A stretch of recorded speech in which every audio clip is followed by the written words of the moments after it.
go from the quarterback position to the running back starts. Not going to give you a streaming option here, but some of these guys could be in that category, and I think Justin Jackson qualifies. I like the situation for him at Miami. These are more flex options in terms of Jackson and Williams. Jackson could have the Tony Pollard game because, as we saw last week, Pollard over 100 yards rushing and a touchdown in garbage time, and this may be the last time the Chargers get to, I don't want to use the word feature, but lean on Justin Jackson, who's averaging over 6 yards per carry and probably deserves more work even in tandem with just Austin Eckler alone. Darryl Williams is clearly contingent on Damian Williams being out, but as we saw last week, Keith, you talked about this earlier, he came on in relief of McCoy when he had the majority of his work, but who knows if McCoy re-aggravates that ankle injury again, and we saw him, in terms of Darryl Williams, 9 carries for 62 yards for nearly 7 yards a carry, but also 5 catches for 47 yards on 5 targets. You want pieces of this Chiefs offense if they're available to you. Go check to see if, in fact, Williams is still on your waiver wire. Dave, you said it. I agree. Marlon Mack should be the best player for the Colts. He's been a great fantasy option. I almost made him the start of the week last week, but the calf injury in practice made me nervous. Had I stuck with him, I would have still been fine. Thankfully, though, Mark Ingram was better. Running back sits for week number 4. Just avoid Frank Gore, please. The Patriots defense is good. Avoid Tariq Cohen in non-PPR leagues, and most likely in PPR. He's got the 12 PPR points in week 1, and then he's combined for 7 PPR points in his last 2 games. He just has not been used to the level that you were hoping for, and I don't know if that will change going against Minnesota. And Sony Michel, we're all going to tell you to sit Sony Michel. I just don't like the setup for him. I think you're going to see a lot more Rex Burkhead, assuming he's healthy. James White, clearly this is a game that's more suited for his talents. And I think the loss of James Devlin is going to be tough for Sony Michel moving forward, plus the offensive line woes that the Patriots are dealing with. Not a good situation for Sony Michel. A little bit better in non-PPR, but not somebody you want to trust in PPR. Dave, your starts at running back? I'm going to go with James White. Forget about Sony Michel, and you said it. It's a much better setup for James White going up against the Buffalo Bills. Their defense, it's a zone defense. They're going to take away the deep ball from Tom Brady, and Brady is just fine checking it down, and I think he can actually get some decent yardage that way. James White should find the end zone as well. We've seen running backs catch more touchdowns against Buffalo so far this season than run for touchdowns against them. He's also given you at least 10 PPR points in every game this year, and he's given you at least 13 PPR points in each of his last 2 games against the Buffalo Bills. Philip Lindsay is actually tied for 10th in fantasy points in non-PPR.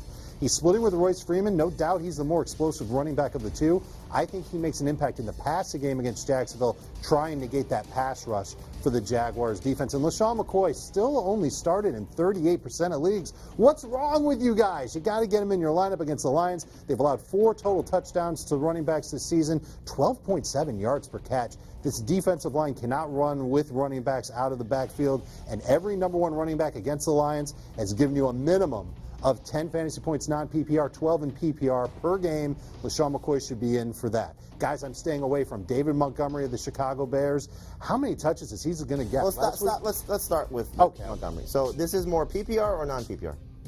With Montgomery, it's certainly more of, it's both. I think he's a flex at best. I think he might get a few catches, but the workload for David Montgomery was really light last week until the final 2 drives of the game. Half of his touches came in those 2 drives, and he's playing Minnesota. That's a good run defense. I don't care what the Packers did to him 2 weeks ago. And sitting Chris Thompson, is that a PPR thing as well? It is.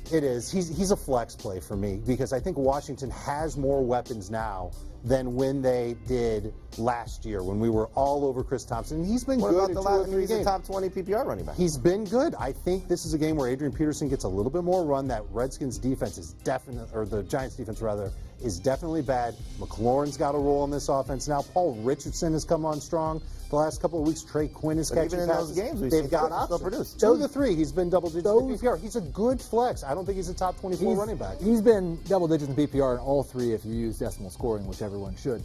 Last week was his best week. He had over 100 yards in that game, and with both those guys coming Why didn't he get now more targets? Now he's facing the worst. Well, how many targets did a running back get? He got 5. This dude should get a lot because he's a good player. I just don't like that his target share is going down. The worst defense, the best matchup that he's faced yet, and he's been the number 18 running back in PPR. Listen, I don't have much use for Chris Thompson in non-PPR. I'm not even sure he's much of a flex in half PPR, but in full PPR, he's for 3 years in a row now on a per-game basis. Whenever Chris Thompson is healthy and he plays, you start him in PPR, and he's delivered. Oh, I almost feel like I have him too low at 21. You know, I think it's a great opportunity for him. He's one of your starts. Talk about Wayne Gallman, because I think everybody knows the Patriots backfield at this point that you could play Burkhead. This is a sneaky, I don't know if Adam Mazur's still doing the Bonanza on the podcast anymore because he didn't do it last week on the podcast, but this is a sneaky Bonanza game. This over-under started out the week at 45.5, 46. It's up to 49 or 50 now. Neither one of these defenses are any good. Gallman's really the only option they have to give carries to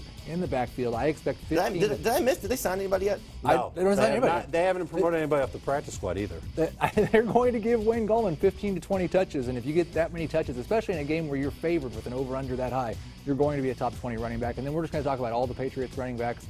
Rex Burkhead might be better at Sony Michel's job than he is, and might be better at James White's job than he is when he's healthy. He's got a sore foot right now. As long as he practices on Friday, I'm starting Rex Burkhead. They don't like to run Sony Michel out of single back sets. And so that's where the loss of Devlin hurts Michel, just in terms of a playing time standpoint. So it could be a lot of Rex Burkhead and a lot of James White. Dave, you're not so high on Gallman, though, right? I'm not, because I think Daniel Jones is just going to continue to run this offense. And you talked about, Heath, this is going to be a high-scoring game. I think it could be a back-and-forth game, believe it or not. And that's going to be really good for Daniel Jones. The receivers that he's got there in New York, I think Wayne Gallman could be minimized a little bit. I think he has to score a touchdown in order to come through for fantasy owners. What are you projecting for him? I've got him right around 75 yards and a really good chance at a touchdown. Yeah, I'm with you on that. I think it's a good situation for Wayne Gallman. I actually like him as a top 20 running back regardless of format. The sits that you have, we're continuing the theme of Sony Michel, Miles Sanders as well. Let's talk about Joe Mixon, because I'm surprised you have him as a sit.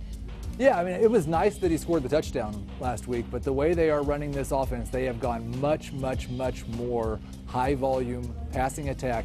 They are averaging as a team below 3 yards per carry on the ground. He did find a little bit more success. I am just not sure that they are able to run the ball or that they want to run the ball that much.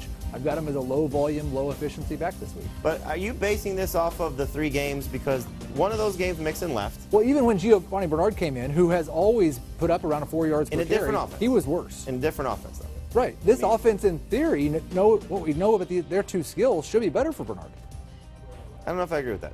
I think Joe Mixon's better suited for any offense than Giovanni Bernard. I think the Bengals believe that as well. I just don't know if, the numbers that you're throwing out there is a fair basis of their yards per carry and everything, because Mixon really has been healthy for one of those games, and it was last week when he played well against what, in my opinion, is a better defense. It is a better defense for sure. I don't think they'll be in a situation to run the ball 15 times against the Steelers, probably. I expect a lot of pass attempts. But you're really expecting the Steelers to pull away from Cincinnati that much with Mason Have Rudolph? you seen Cincinnati's defense? Have you seen Mason Rudolph? He was bad in his only start. Which side are you on here? Which side am I on? The Steelers have allowed 300 rushing yards to running backs in the last 2 weeks. That is a big, huge bullseye that the Bengals are going to circle. They're going to lean on Mixon. Okay. I don't expect him to be very good. Give me a guy you're starting over Mixon. You starting Gallman? Gallman, for sure. That's 100%. So the guy that you picked up off waivers, if you want to buy into Wayne Gallman over Joe Mixon, I like Gallman. I don't like him as much as Mixon. I'm starting Joe Mixon over Wayne Gallman.